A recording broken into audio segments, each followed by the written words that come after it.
नमस्कार, मी भाग्यश्री पाठक। मार्केट आणि मी हा सोप्या मराठीतून शेअर मार्केट समजावून सांगण्याचा माझा एक उपक्रम आहे।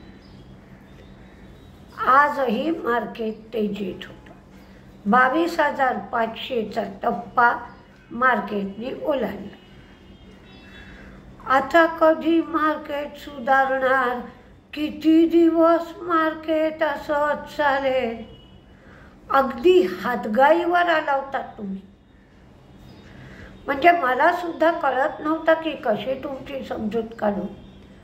तरी मी ही आत्ता जे चाललंय तेच 15-1 दिवसापूर्वी बोललं होतं की साधं क्रूडचा भाव जरी सुधारला, क्रूडचा भाव कमी झाला, भारताच्या दृष्टीने चांगलं आहे। 60पर्यंत क्रूडचा भाव येऊ शकतो आणि त्यात जरी बदल झाला तरी मार्केटमध्ये बदल होईल। हे बोलणं आपलं 15-20 दिवसापूर्वी झालं आहे। पण तुम्ही इतके वैतागला होतात की कशी समजूत काढू मला काही कळत नव्हतं।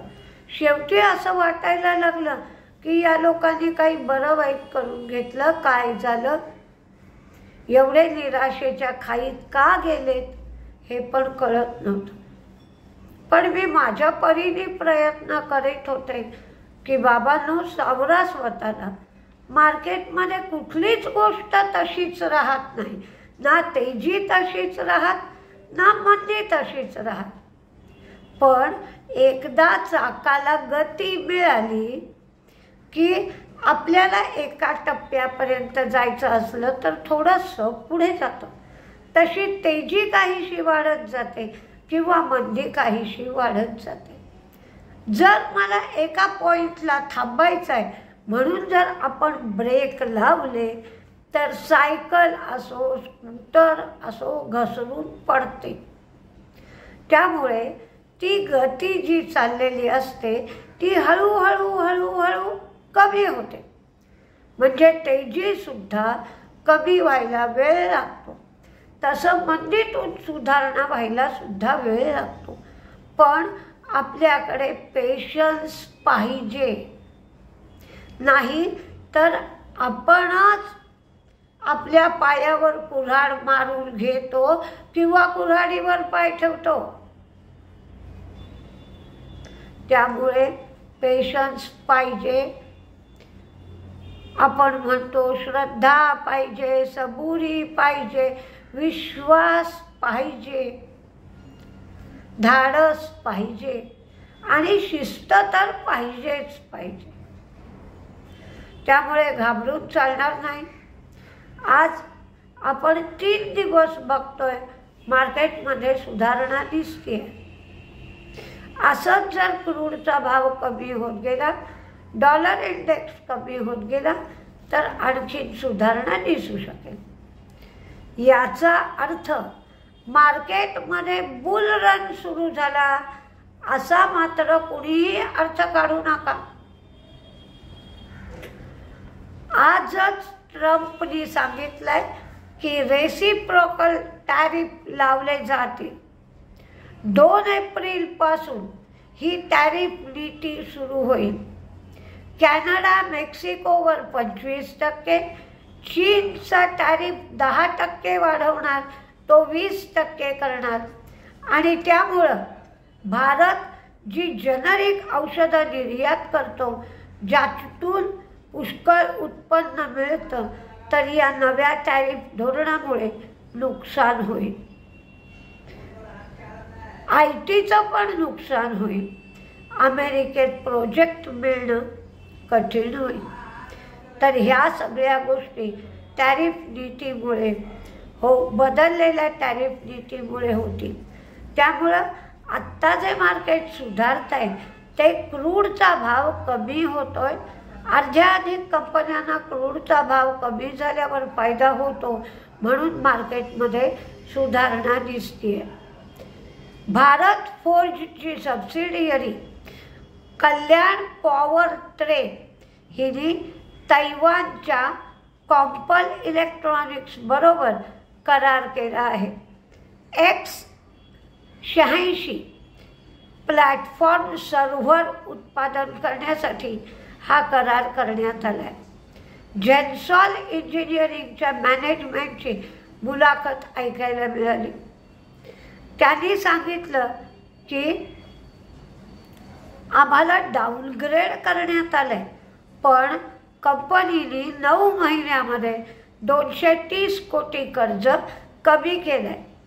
कोणत्याही प्रकारच्या कागदपत्रांमध्ये कोणताही घोटाळा नाही.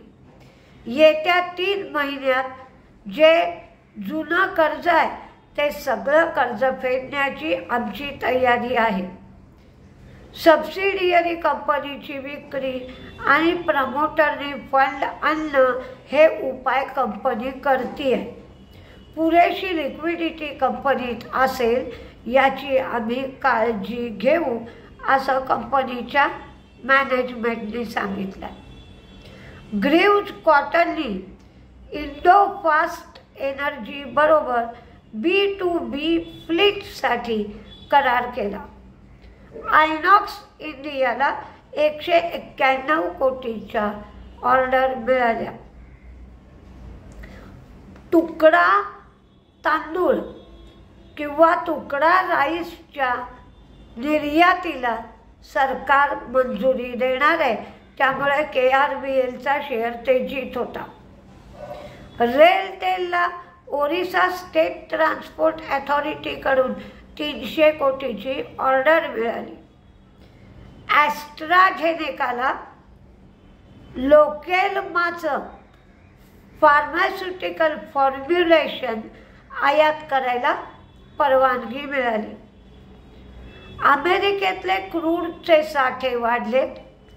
ओपेकसुद्धा उत्पादन वाढवत आहे आणि ट्रम्पसुद्धा क्रूडचं उत्पादन वाढवण्यावर जोर देत आहेत, म्हणून क्रूडचा भाव दिवसेदिवस कमी होतोय. क्रेडिट ॲक्सेस ग्रामीणचा लोन पोर्टफोलिओची ग्रोथ चांगली आहे. जानेवारी-फेब्रुवारीमध्ये 15 लाख नवीन बॉरोअर त्यांचे वाढलेत, म्हणून क्रेडिट ॲक्सेस ग्रामीणचा शेअर वाढतोय. जिओ फायनान्स निफ्टीमध्ये सामील होणार, म्हणून शेअरमध्ये तेजी दिसतीये. लक्ष पॉवरटेकला 500 लाखाची ऑर्डर मिळाली आहे. इंडिगोनी मुंबई ते कराबी हे थायलंडमध्ये, ही मुंबई ते कराबी विमानसेवा ते सुरू करणार आहेत 23 मार्चपासून. IRFCला नॉन रेल्वे लेंडिंगमधून हायर मार्जिन मिळेल. आता ते मेट्रो प्रोजेक्ट आणि रेल्वे इन्फ्राला फायनान्सिंग करतील असं IRFCच्या मॅनेजमेंटनी सांगितलं आहे. म्हणजे मी काय तुम्हाला चॅनलवर सांगतात तसं सांगत नाही आहे. हे बघा, सकाळी मी हे बोललो होतो, आत्ता हा शेअर वाढला, असा मला कुठलाही पुरावा द्यायचा नाही आहे किंवा काहीच करायचं नाही आहे. मी तुम्हाला धाडस यावं, भीती कमी व्हावी म्हणून वेगवेगळ्या प्रकारे समजवण्याचा प्रयत्न करत होते. कारण गेल्या 25 वर्षाचा असा अनुभव आहे की काही लोकांना अव्वाच्या सव्वा घाटा होतो आणि मग ब्रोकर लोकसुद्धा तुम्ही पैसे लवकर द्या, कारण काही लोकांनी लिव्हरेज घेऊन म्हणजेच लोन घेऊन थोडक्यात किंवा मार्जिन घेऊन ट्रेड केलेला असतो आणि ते घाट्यात गेल्यावर त्याची पेमेंट करू शकत नाही. त्यामुळे त्यांचे डीमॅट अकाउंट फ्रीज केले जातात. म्हणजे डीमॅट अकाउंटवर जे शेअर असतात तेही त्यांना विकता येत नाही. त्यामुळे ते लोक पेचात अडकतात आणि मग घरच्यांनाही सांगत नाहीत की असं झालं आहे माझा गोंधळ म्हणून. त्यामुळे घरचीही माणसं काही मदत करू शकत नाहीत आणि मग विचित्रासारखी परिस्थिती उद्भवते. हे सगळं होऊ नये म्हणून तुम्हाला धीर यावा म्हणून मी वेगवेगळ्या बाजूनी प्रयत्न करत होते.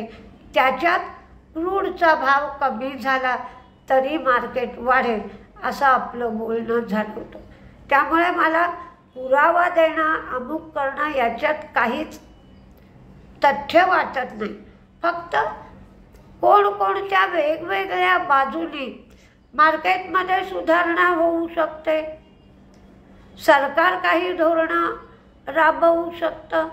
चीनमध्ये जर चीन सरकारने काही धोरणं राबवली तर मेटल शेअर वाढू शकतात. तर बऱ्याच बाबी आहेत. जग जसं जवळ येत चाललंय तसं कधीकधी त्याचा वाईट परिणाम होतो आणि कधीकधी चांगला परिणाम होतो. त्यामुळे आपण धीर सोडू नये, कारण एकदा धीर सोडला की मग मार्केटची ग्रीप निघून जाते आणि ज्या वेळेला मार्केट तेजीत जातं तेव्हा आपल्याला काहीही सुचेनासं होतं. आता होळीने 3 दिवस तेजी चालली आहे. बहुतेक उद्यासुद्धा 1-2 वाजेपर्यंत मार्केटमध्ये तेजी असण्याची शक्यता आहे.